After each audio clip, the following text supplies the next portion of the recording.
Kami, mahasiswa Program Studi Pendidikan Fisika UKI 2018, akan menjelaskan materi tentang kesetimbangan dan dinamika rotasi.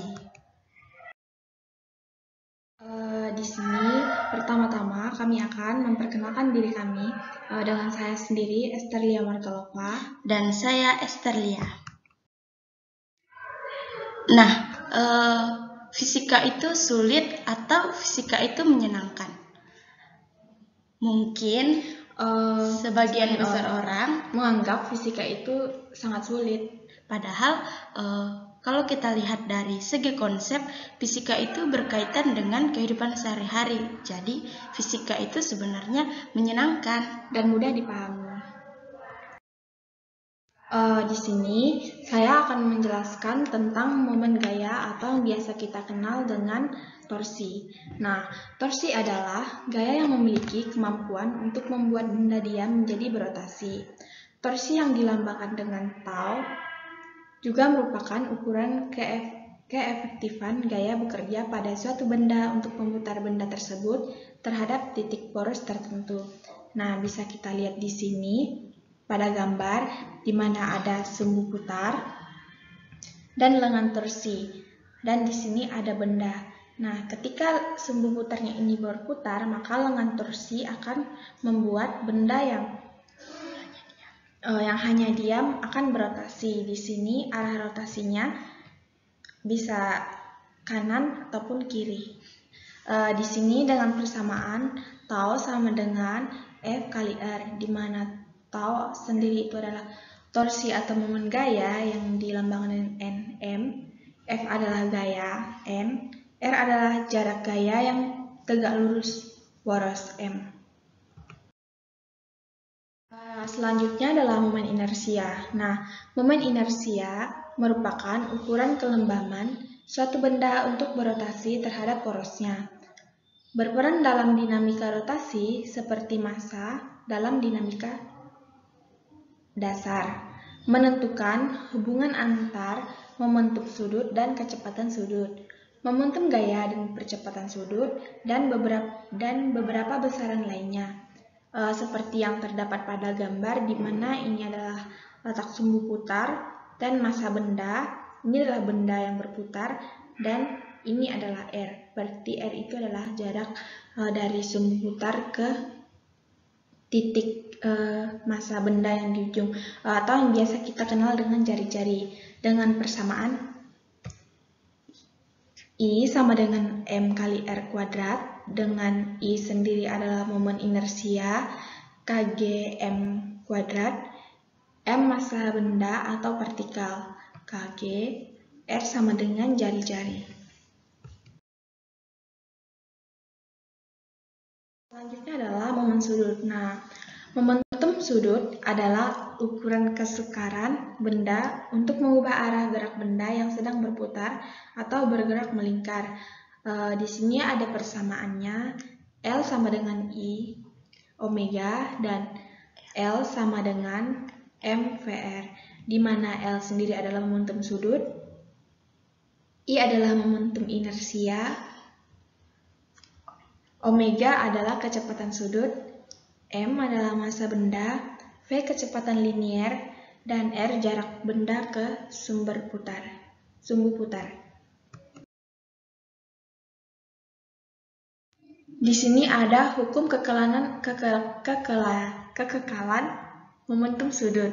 Nah, analogi dengan hukum kekekalan momentum linier, jika tidak ada gaya luar yang bekerja pada suatu sistem yang mengalami gerak rotasi, maka momentum sudut sistem selalu tepat dengan L sebelum sama dengan L sesudah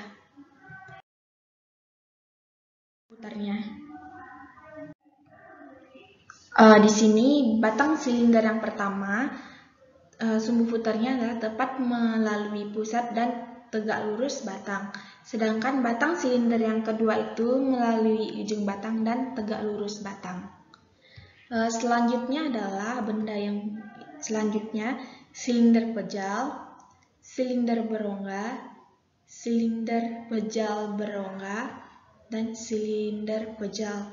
Nah, di sini ada dua silinder pejal. Silinder pejal yang pertama dan yang kedua itu dibedakan juga melalui sumbu putar, di mana silinder pejal yang pertama itu sumbu putarnya melalui titik pusat silinder, dan silinder pejal yang kedua itu melintang terhadap titik pusat silinder, seperti yang terdapat pada gambar.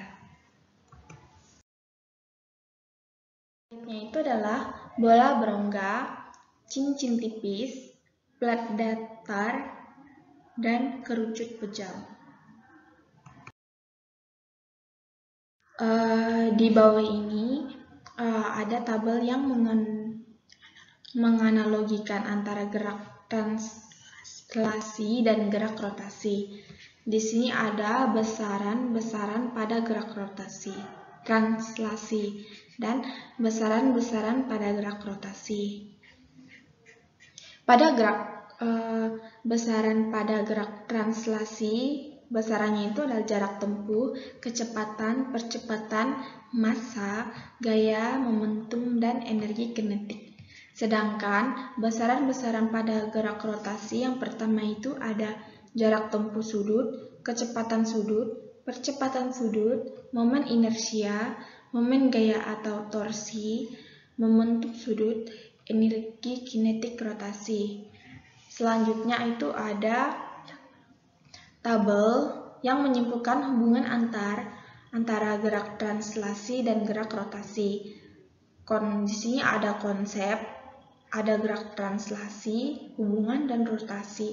Konsep yang pertama itu penyebab akselerasi, yang kedua itu kesukaran untuk berakselerasi, yang ketiga itu adalah hukum Newton kedua.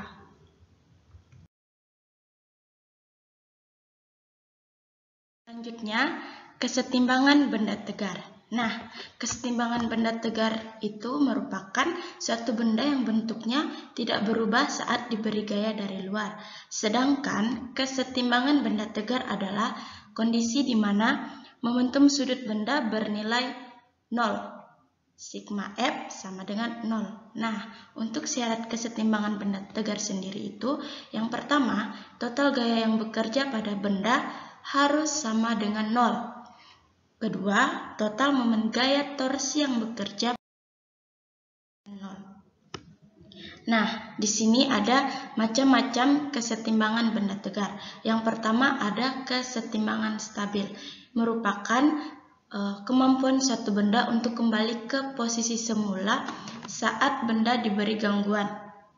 Nah, gangguan tersebut mengakibatkan posisi benda berubah. Nah, posisi O gravitasi naik. Nah, di sini bisa kita lihat pada gambar. Ini merupakan F atau ketika suatu benda itu diberi gaya dan pusat gravitasi O-nya itu naik. Nah, yang kedua, kesetimbangan labil. Nah, kesetimbangan labil ini terjadi jika benda tidak bisa kembali ke posisi semula saat gangguan pada benda dihilangkan. Gangguan yang diberikan menyebabkan posisi benda berubah. Nah, di sini kita lihat posisi gravitasi O-nya turun. Ini ada tanda panahnya. Kemudian yang ketiga ada kesetimbangan netral. Terjadi jika benda mendapat gangguan di mana pusat gravitasi O pada benda tidak naik atau tidak turun. Akan tetapi benda berada posisinya yang baru. Kita bisa lihat di sini tanda panahnya, gravitasi O itu tidak naik atau turun, tetapi tetap. Nah, yang selanjutnya momen Koppel. Momen Koppel adalah pasangan gaya yang besarnya sama, tetapi berlawanan arah. Momen Koppel yang bekerja pada suatu benda akan menyebabkan terbentuknya momen Koppel. Nah, secara sistematis itu dapat dirumuskan M sama dengan F dikali D. Nah, keterangannya bisa kita lihat di mana M merupakan momen Koppel, F merupakan gaya, dan D merupakan panjang lengan gaya. Karena memiliki besar dan arah, maka momen Koppel termasuk dalam besaran vektor. Ada beberapa poin yang harus kita perhatikan. Yang pertama, momen Koppel bernilai negatif jika berputar searah putaran jarum jam. Kemudian, momen kopel bernilai positif jika berlawanan dengan arah putar jarum jam. Nah, jika beberapa momen kopel bekerja pada suatu bidang, persamaannya itu bisa kita lihat M sama dengan M1 ditambah M2 ditambah M3 ditambah dan seterusnya hingga Mn. Nah, keseimbangan tiga buah gaya. Kita bisa lihat ilustrasi keseimbangan tiga buah gaya itu dari gambar yang tertera. Nah, untuk persamaannya sendiri, kita bisa menggunakan persamaan F1 per sin beta sama dengan F2 per sin alfa sama dengan F3 per sin gamma. Nah, untuk titik berat benda itu terbagi lagi. Yang pertama ada titik berat berdimensi 1. Nah, secara sistematis itu bisa kita lihat pada persamaan di sini untuk nilai X0 dan Y0-nya. Dan untuk benda-benda yang berdimensi 1 juga bisa kita lihat ada garis lurus, ada busur lingkaran, dan busur setengah lingkaran. Gambarnya bisa kita perhatikan untuk gambar garis lurus, gambar busur lingkaran, gambar busur setengah lingkaran, serta letak titik berat benda bisa kita lihat dari tabel.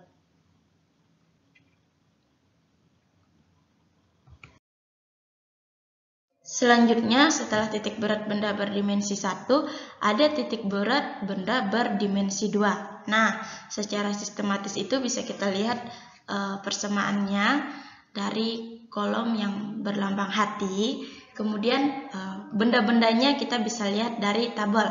Ada bidang segitiga, ada jajar genjang, belah ketupat persegi panjang, ada bidang juring lingkaran, ada bidang setengah lingkaran. Untuk gambar benda, letak titik berat serta keterangannya itu.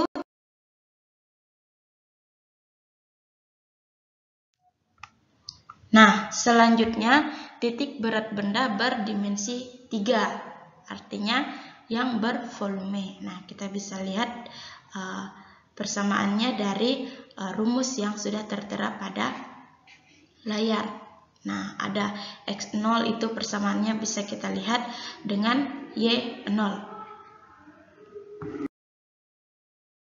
Nah, untuk benda-benda berdimensi 3 sendiri atau yang bervolume itu bisa kita lihat di sini beberapa bendanya ada kerucut pejal dengan tinggi T, kemudian ada silinder pejal, setengah bola pejal, kemudian bola pejal, ada bidang kulit prisma, bidang kulit silinder tanpa tutup, ada bidang kulit limas, bidang kerucut, dan bidang setengah bola. Nah, di sini ada contoh soal. Kita bisa perhatikan pada layar. Soalnya itu, sebuah partikel bermassa 2 kg dikaitkan pada seutas tali yang panjangnya 0,5 meter. Beberapa momen inersia partikel tersebut jika diputar, kita bisa lihat berapa momen inersia partikel ketika diputar. Nah, penyelesaiannya itu kita lihat. Dalam soal ini kita membahas tentang rotasi partikel, bukan benda tegar. Nah, jadi bisa dianggap massa benda terkonsentrasi pada pusat massanya.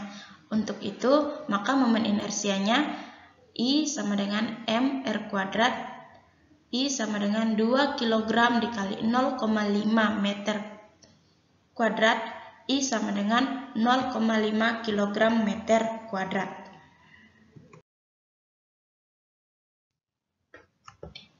D.